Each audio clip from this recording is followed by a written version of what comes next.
bayar pajak dengan meninggalkan zakat, ya kan? Karena zakat oleh negara nggak diwajibkan. Sukarela siapa yang mau zakat silahkan ke Basnas, nggak ada kewajiban, nggak didenda, nggak dikejar-kejar oleh pemerintah. Ya nggak bayar zakat nggak apa-apa. Makanya banyak umat Islam Indonesia itu nggak bayar zakat. Itu masalahnya. Adapun pajak, walaupun bukan kewajiban agama, tapi dia kewajiban negara maka dikejar-kejar. Memahami enggak, sebelum Anda mewajibkan pajak kepada rakyat, coba lihat kamu punya budak berapa. Waktu itu dari bapak punya budak 100 milik pribadi, dan masing-masing budak itu mempunyai perhiasan-perhiasan yang mahal dan pejabat-pejabatnya. Dia mengatakan, kami tidak setuju kalau pajak ini diwajibkan kepada rakyat Indonesia, sedangkan kekayaan Anda banyak, tapi nggak dipakai untuk apa? Untuk anggaran negara sebagai bahan atau anggaran untuk beli alat perang untuk berperang dengan musuh. Itu dulu kalau itu sudah diinfakkan, ya, diambil negara untuk berperang, ya, maka kami setuju bahwa pajak itu diambil dari rakyat.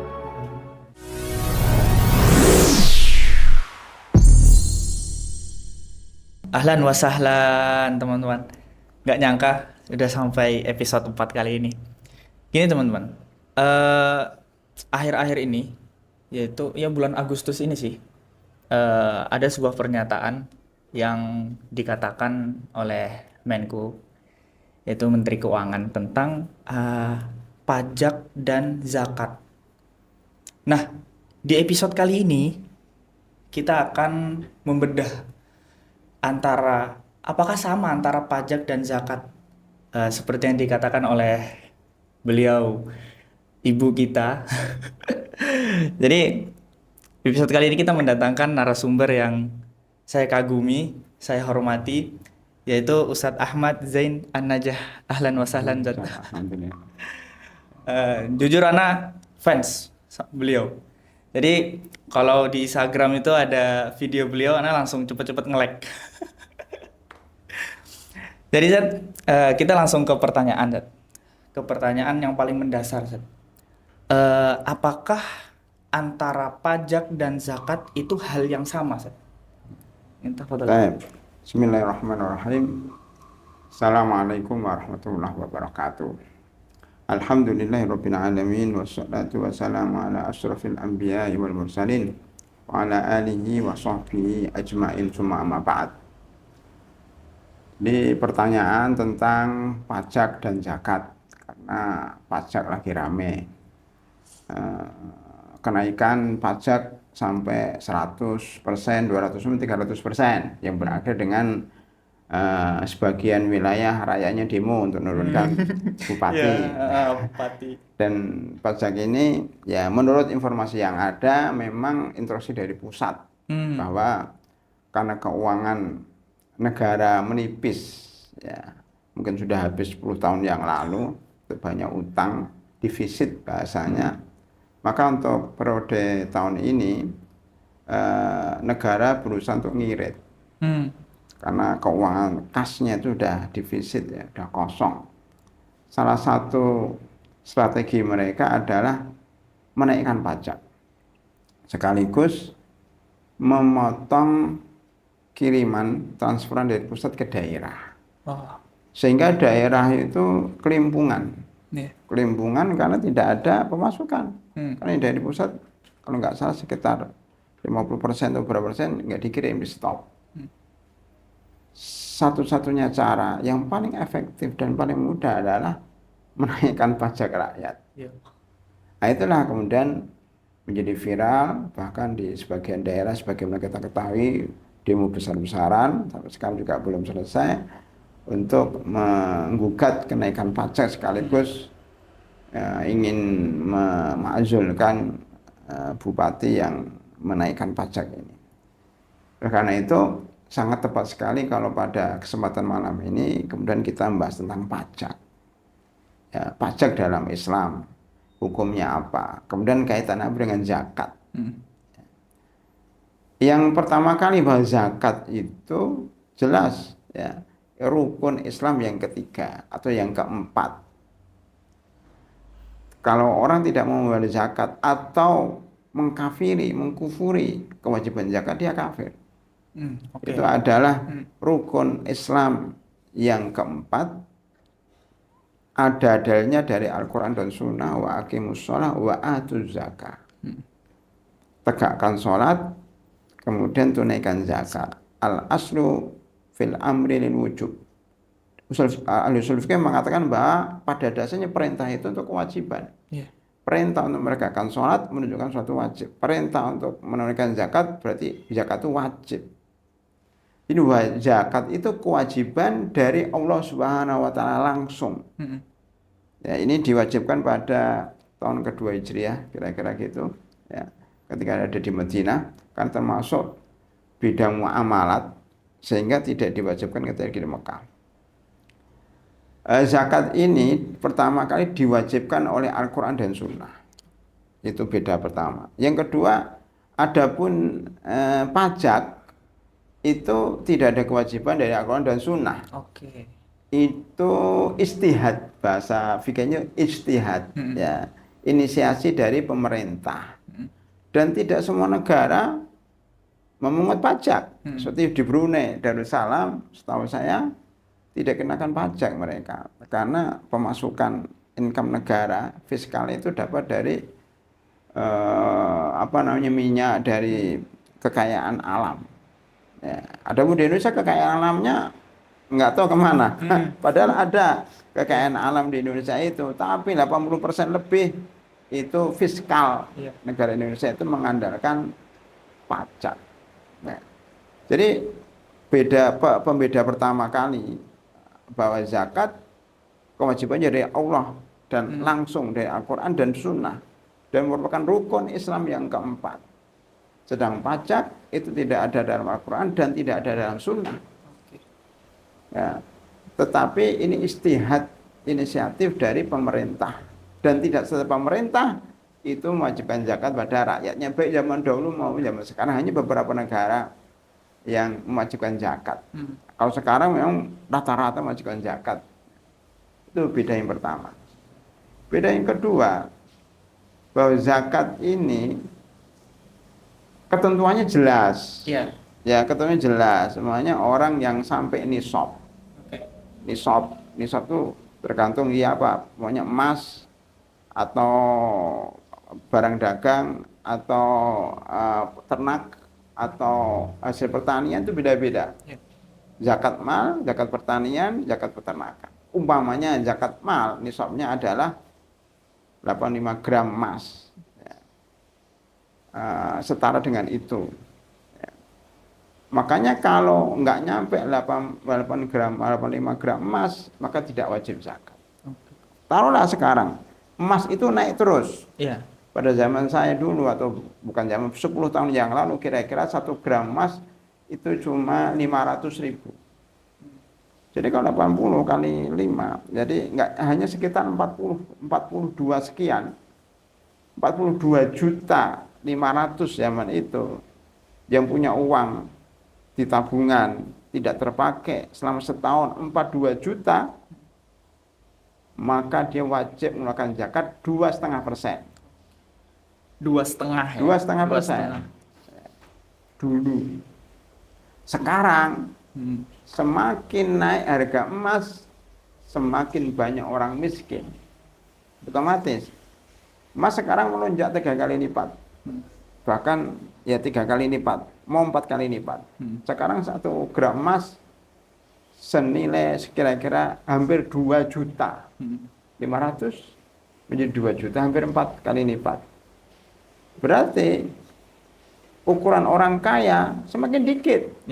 Berarti kalau orang yang sudah dengan ukuran ini, berarti kalau orang kaya adalah orang yang sudah mempunyai uang senisab. Senisab itu kalau 85 gram kali 85 gram kali 2 juta, berarti hampir 160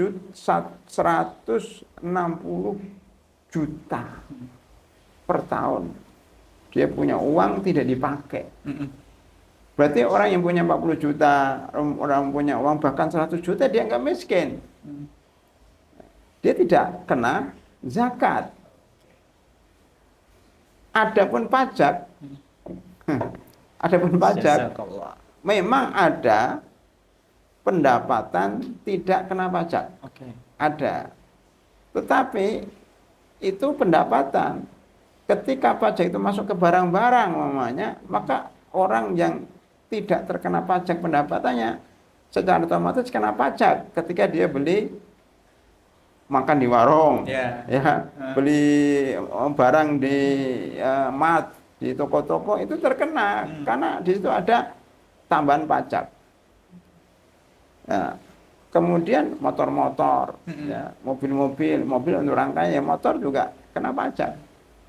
Kemudian bangunan, ya kena pajak.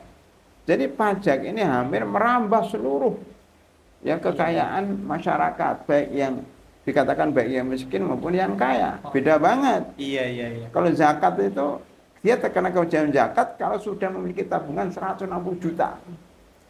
Nisab ya Ustaz ya istilahnya. Nisab. Kalau pajak nggak punya uang kena pajak. Ya Dari kan? situ aja udah berbeda ya. Udah berbeda. Dari dua perbedaan, belum perbedaan yang lain. Iya. Makanya nomor 3 secara cepat ya, bahwa zakat itu diperuntukkan untuk 8 asnaf saja, tidak boleh yang lainnya. Sebagaimana dalam surat At-Taubah 60. Kalau pajak, ya untuk apa saja? Iya. Ya, untuk apa namanya? Untuk membangun jalan tol, untuk membangun bahkan tempat hiburan, ya, tempat-tempat wisata dibangun dari pajak. Artinya berarti zakat ini dia transparan ya Ustaz ya. Dalam distribusinya itu transparan ya zakat. Iya, jadi istilah mereka itu redistribusi. Jadi zakat itu kata mereka, Oke. kata yang menganut paham pajak. Ya. Itu, ini juga redistribusi, artinya untuk masyarakat juga. Zakat juga gitu. Maka kalau dikatakan apakah pajak, zakat, dan wakaf sama, dari sisi ini sama. Sama-sama mengumpulkan uang dari masyarakat dan sama-sama dibagi untuk masyarakat. Iya. Tetapi bedanya bahwa sistemnya beda, pengetatannya beda. Kalau zakat jelas tadi punya kriteria yang jelas, tegas, tidak boleh dilanggar. Kalau zakat, kalau pajak fleksibel dan terkesan longgar banget. Makanya banyak bocor-bocor di situ. Iya. Ya sehingga apa? Pajak nggak nyampe ke rakyat, banyak menguap. Ya udah ngambil dari rakyat banyak, tapi kemudian baliknya ke rakyat maunya baik. Ya teorinya bagus, tapi dalam prakteknya banyak penyimpangan. Itu diantara perbedaan zakat dan pajak. Ya. Jadi Menku Sri Mulyani ini menyatakan bahwa pajak, zakat, dan wakaf sama-sama instrumen redistribusi kekayaan. Ya. Menurut Antum, Ustaz, apakah pernyataan ini secara konsep ekonomi bisa diterima atau justru menyesatkan? Tadi saya katakan, dari satu sisi memang itu alat untuk mengambil kekayaan dan menyebarkan, redistribusi namanya. Ya. Itu boleh secara ekonomi, oke, sama-sama sistem untuk mengambil uang dari orang kaya untuk disebarkan kepada orang miskin juga. Kalau dalam istilah Al-Quran itu surat Al-Hasr ayat 7, kaila yakuna dulatan bainal aghniya'i minkum. Ya. Supaya harta ini tidak hanya beredar pada orang-orang kaya saja. Ma'afa Allah ala rasul min ahlil qura falillahi walir rasuli walidil qurba wal yatama wal masakin wa ibnis sabil. Kenapa harta ini untuk 5 golongan ini? Kaila yakuna dulatan bainal aghniya'i minkum, supaya harta rampasan perang, harta zakat, harta itu enggak hanya mandek di orang-orang kaya saja. Ulul qurba dapat, Allah dan Rasulnya untuk fisabilillah, ulul qurba dapat, kemudian untuk yatim, untuk miskin, dan untuk ibnus sabil. Ya. Jadi biar merata. Tujuannya sama memang. Pajak, menurut teori orang yang menganut madzhab pajak, ekonomi modern, tujuannya untuk menyebarkan kekayaan negara itu untuk seluruh rakyat. Ini kan teori. Tetapi sudah saya sampaikan tadi bahwa beda dalam penerapannya, beda di dalam pemerataan. Tetapi kalau orang menyamakan pajak sama zakat sama wakaf secara umum, itu membuat masyarakat jadi bingung. Makanya mestinya dibedakan bahwa zakat ini kewajiban agama, wakaf itu kewajiban agama atau disangkakan sunnah. Wakaf itu sunnah, zakat itu rukun Islam. Kalau pajak itu nggak ada hubungannya dengan Islam, nggak ada hubungannya dengan agama. Dia itu masalah negara. Ada bedakan begitu. Masyarakat umum yang tidak paham nanti mengira bahwa pajak ini sama dengan zakat. Nah, itu jadi masalah. Jadi harus diterangkan bahwa ada perbedaan mendasar antara pajak dan zakat. Terus kalau semisalnya nih, Set, bagaimana dampaknya jika umat Islam itu menganggap pernyataan ini benar, pernyataan beliau ini benar, lalu merasa cukup membayar pajak saja tanpa lagi menunaikan zakat, Set? Itu parah itu. Parah. Itu nanti akhirnya masyarakat meninggalkan ajaran Islam dengan dalih mengikuti aturan negara. Padahal negara kita ini dasarnya ketuhanan yang Maha Esa. Jadi negara sekuler itu nanti. Negara sekuler ada negara yang memisahkan antara agama dan negara. Ya. Jadi tidak ada urusan dengan agama. Padahal negara kita ini bukan negara sekuler sebenarnya. Negara dengan nilai-nilai keislaman. Di atas nilai-nilai agama. Karena dasarnya ada ketuhanan yang Maha Esa. Makanya kalau masyarakat kemudian membayar pajak karena takut kena denda, karena takut ya nanti disita dan seterusnya. Sedangkan zakat tidak ada penekanan dari negara, bisa kedepannya nanti masyarakat berbondong-bondong bayar zakat dengan meninggalkan bayar pajak dengan meninggalkan zakat, ya kan? Karena zakat oleh negara nggak diwajibkan. Sukarela siapa yang mau zakat silahkan ke Basnas, nggak ada kewajiban, nggak didenda, nggak dikejar-kejar oleh pemerintah. Ya nggak mau zakat nggak apa-apa. Makanya banyak umat Islam Indonesia itu nggak bayar zakat. Itu masalahnya. Adapun pajak, walaupun bukan kewajiban agama, tapi dia kewajiban negara maka dikejar-kejar. Harus ada namanya NPWP, mau mendirikan yayasan Himayah ini harus ada NPWP, nomor pokok wajib zakat, tidak ada NPWZ, nomor pokok wajib zakat, mestinya dua-duanya.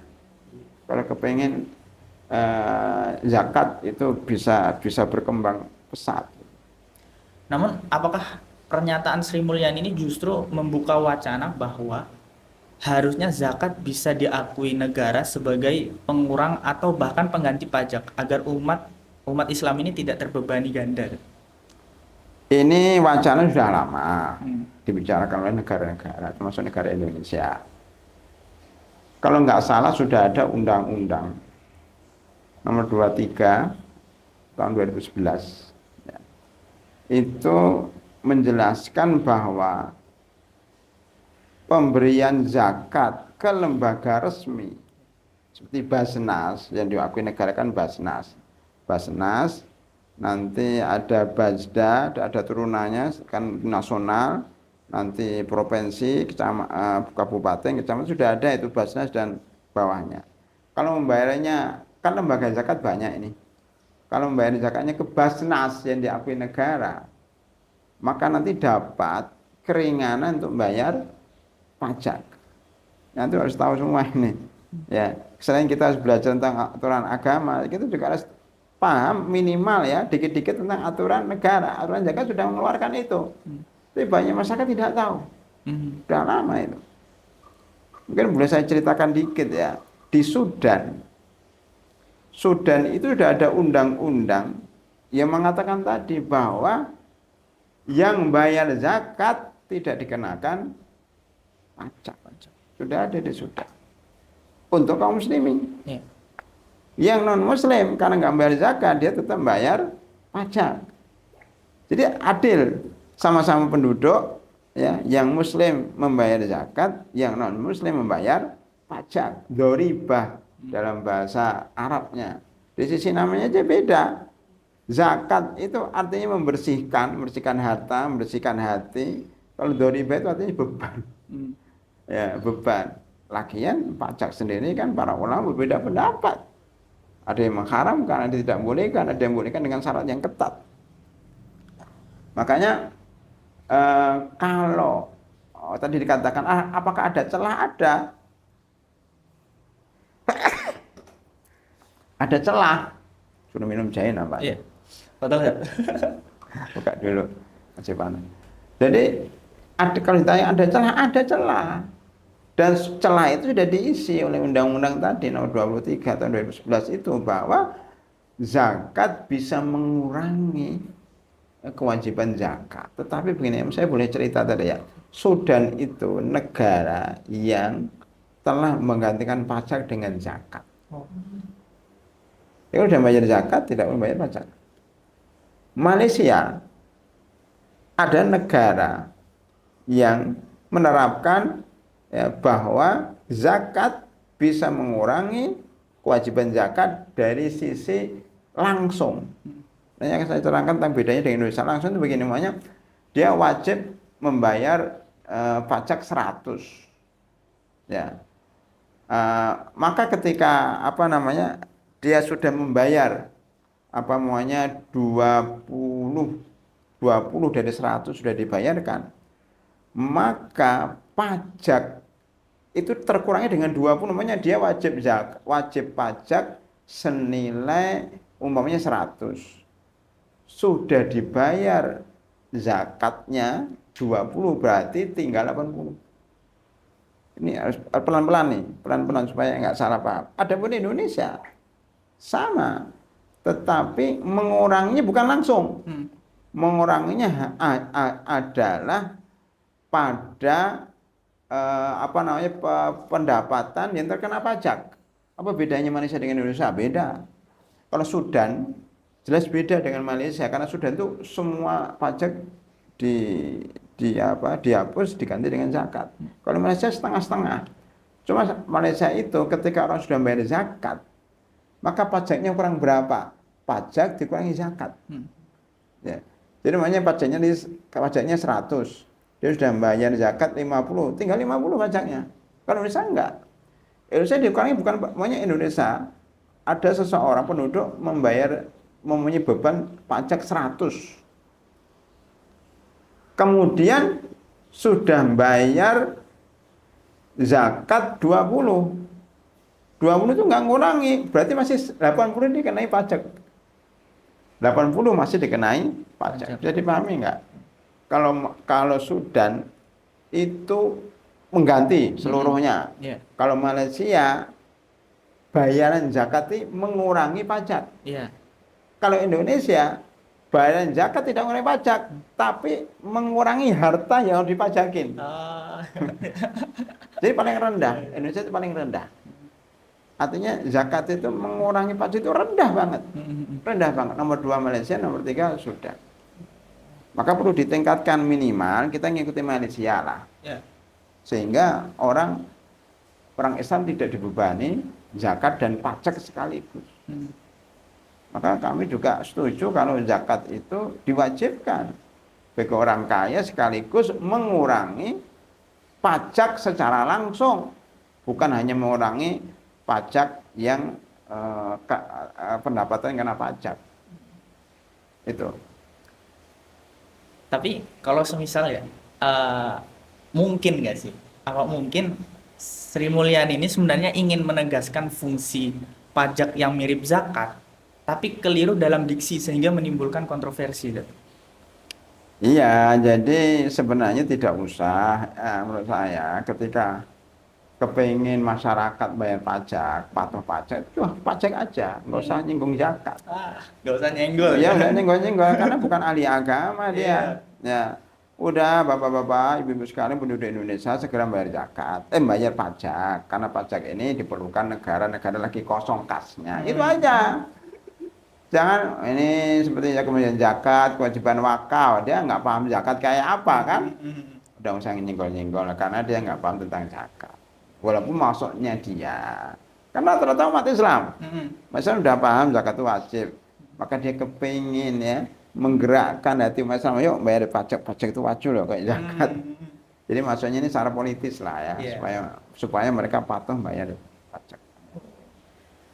Kalau misalnya pernyataan itu diterima mentah-mentah, apakah artinya negara sedang mengaburkan batas antara kewajiban agama dan kewajiban negara?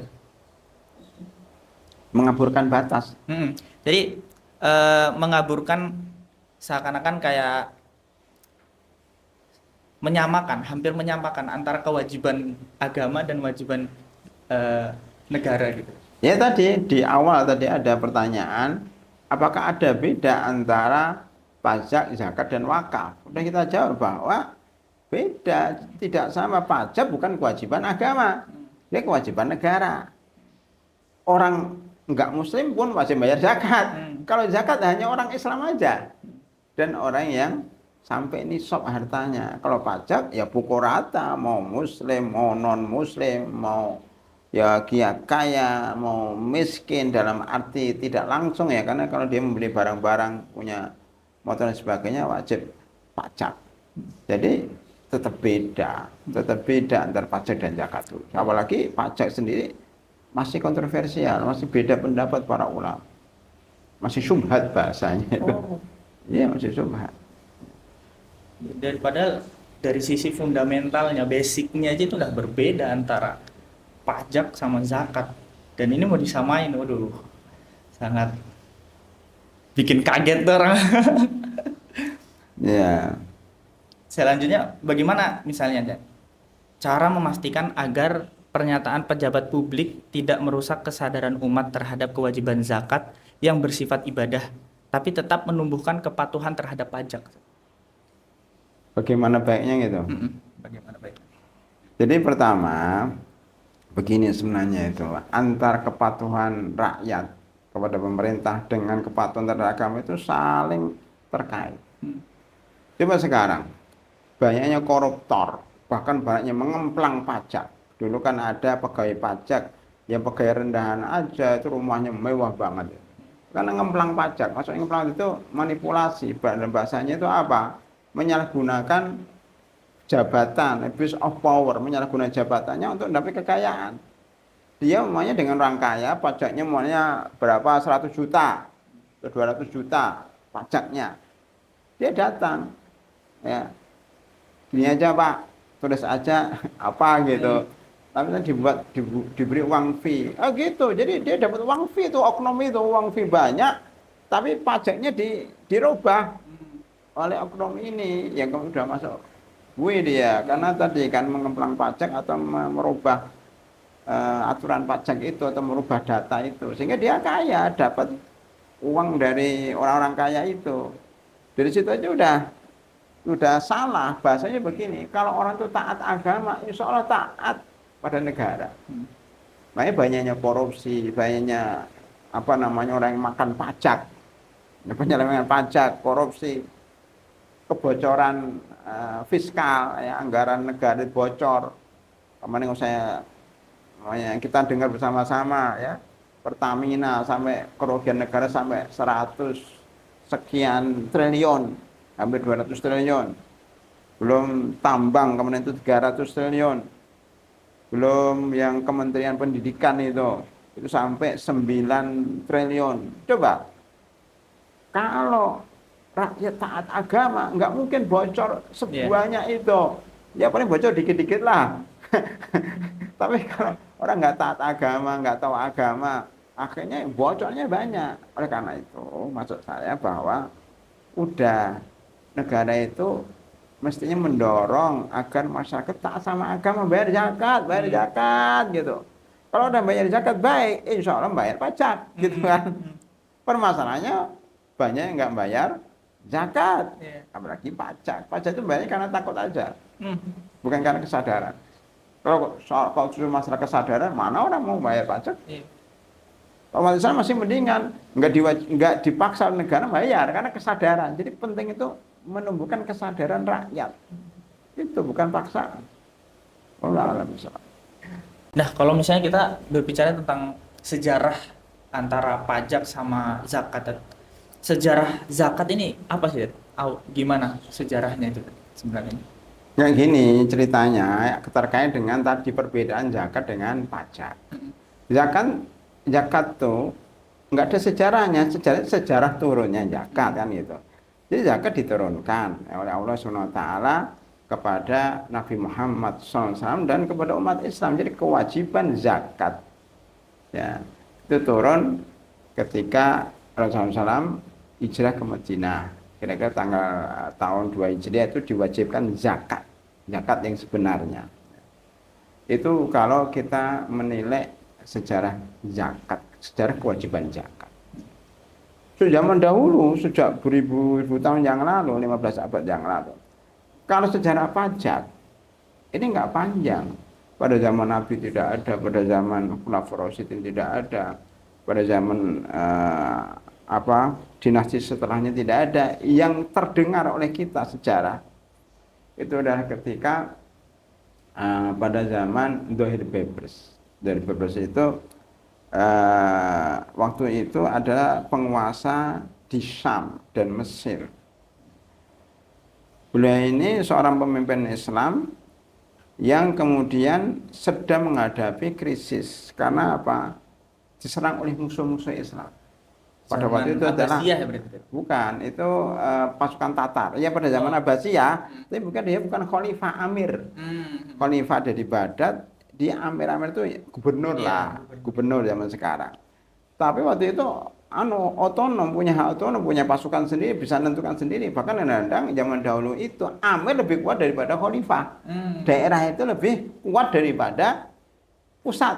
Seperti zaman Salahuddin Al-Ayyubi, itu beliau bukan khalifah, dia amir aja. Tapi punya tentara, jadi pusat malah nggak punya tentara. Yang terkenal adalah Salahuddin Al-Ayyubi, bukan khalifahnya kan gitu. Nah, Dohir Bebres sama Saifuddin Qutuz terkenal dua pemimpin yang dulu mereka adalah budak akibat perang, ditangkap jadikan budak. Zaman itu budak-budak banyak banget direkrut jadi tentara, lama-lama mereka naik pangkat jadi jenderal. Karena jadi jenderal bisa menguasai, akhirnya jadi pemimpin. Itu biasanya gitu. Maka dulu itu banyak para pemimpin yang dari mantan-mantan budak, termasuk dari Bebres sama Saifuddin Qutuz.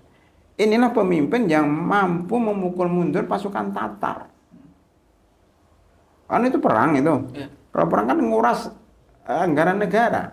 Ya kan hampir uangnya itu persiapan perang.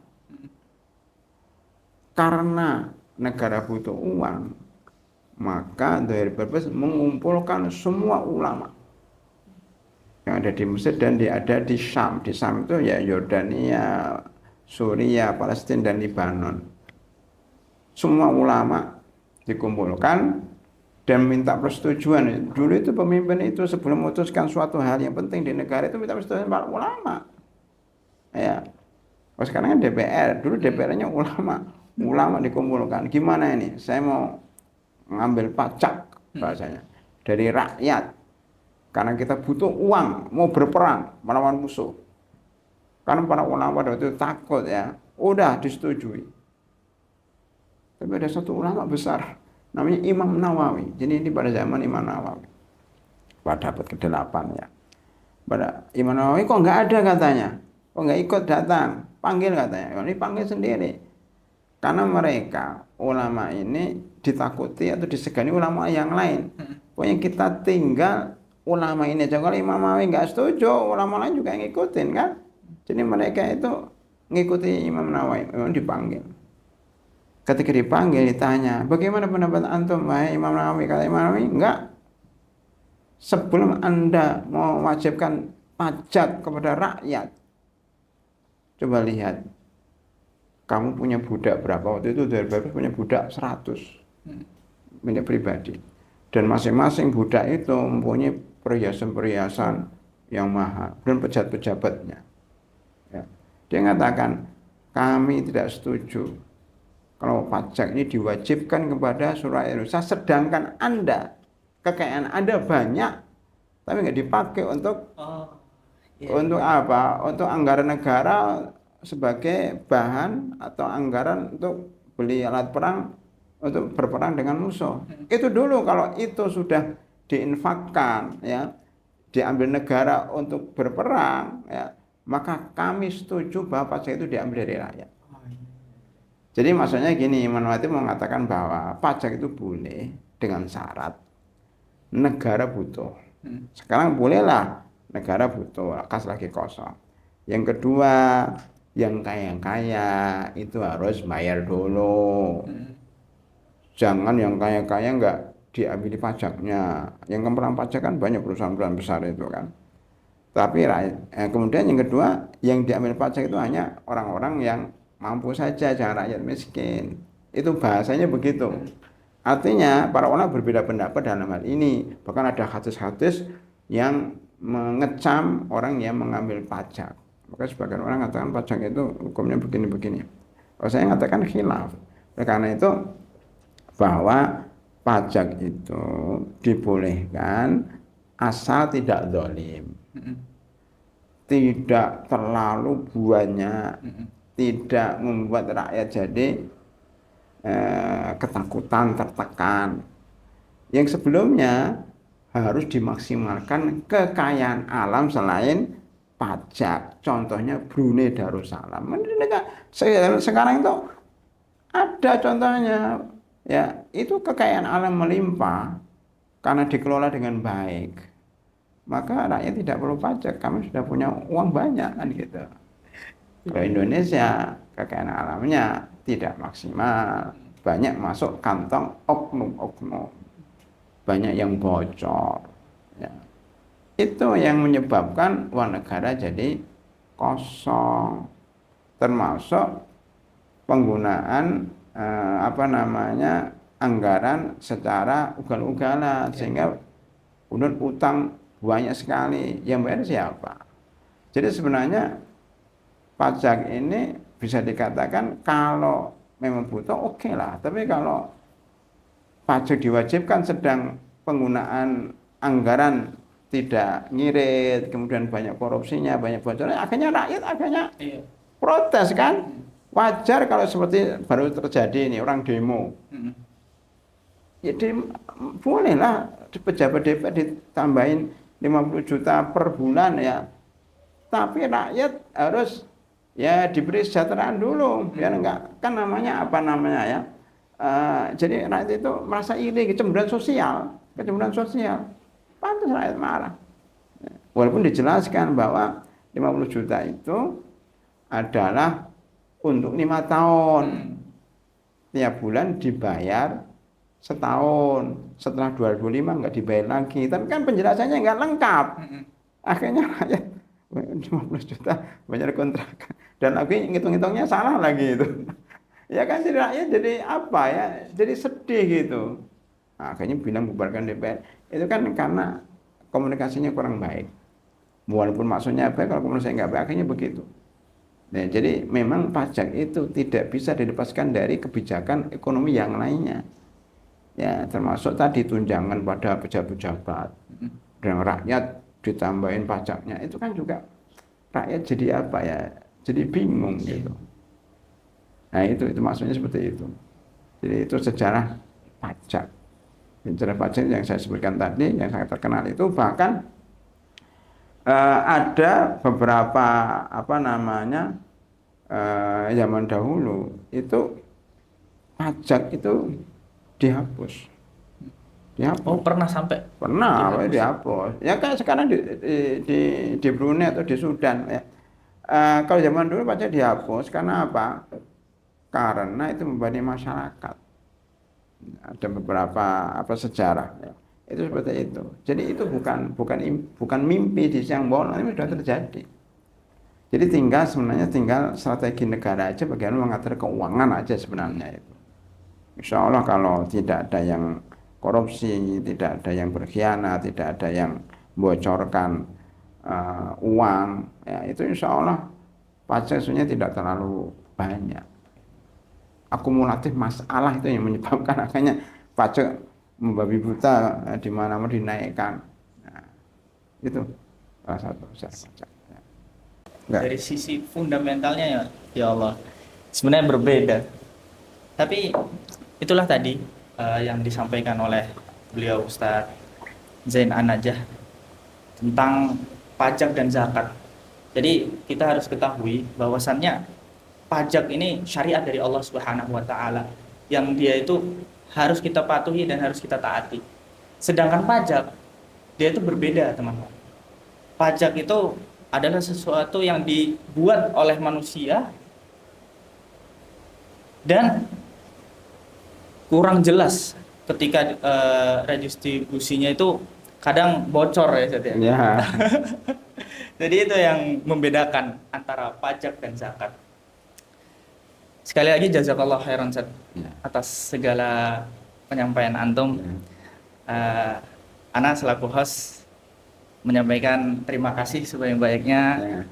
dan pada teman-teman yang ada di rumah, yang ada dimanapun, mungkin kalian mendengarnya ini ada yang lagi tiduran, ada yang lagi di mobil sambil nyetir. Ketahuilah yang harus kita patuhi itu adalah syariat Allah Subhanahu wa taala, yang mana itu adalah sebuah kewajiban kita. Dan semoga kita yang ada di sini, saya dan Ustadz selaku narasumber, semoga Allah Subhanahu wa taala jaga kita di dunia dan kita diselamatkan di akhiratnya Allah Subhanahu wa taala. Saya selaku host mengucapkan terima kasih kepada teman-teman semua dan sekali lagi wassalamualaikum warahmatullahi wabarakatuh. Waalaikumsalam.